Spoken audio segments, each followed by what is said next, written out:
I think what we're seeing here is largely a coming of age, and they're burned out because throughout their lives, and stop me if you want to get in here too, because this is similar to what we did during rehearsal. Throughout their lives, everything is laid out.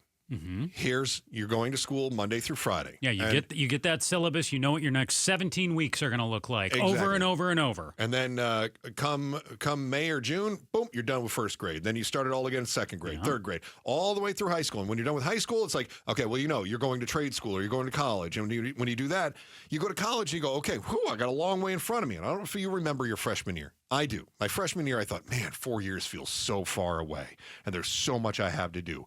But I knew where the light was at the end of that tunnel, right? And I got 4 years, and boom.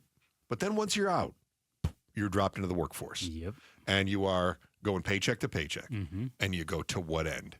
And it feels daunting. Only the next 45 years of your life. Yeah. And you can't see the light at the end of the tunnel. People tell you to start saving for retirement. That's too far away. I keep telling my kids to do this. I got 2 in their 20s and 1 he just turned 30. And I'm going, you got to save for retirement. You got to save. For Pete's sake, they're not even worried about having enough money for rent this month, let alone having extra money to save. So their minds just aren't there. It's 100% the world we live in. I do agree with you on that. But break that down a little bit. I think it goes to our connected nature, too. I talked to a couple of millennials in the office, and they said... Millennials? I'm sorry, Gen Zs. Okay, Gen Zs. They're in their mid-20s. Okay. So when we say Gen Z, basically under 28. Yeah. And the couple who I spoke with, they were under 28. And they said they just don't feel like they can disconnect from the work they do. And they said, well, we think that's kind of unique to our field and what we do, being, news and sports. And I said, I don't think so.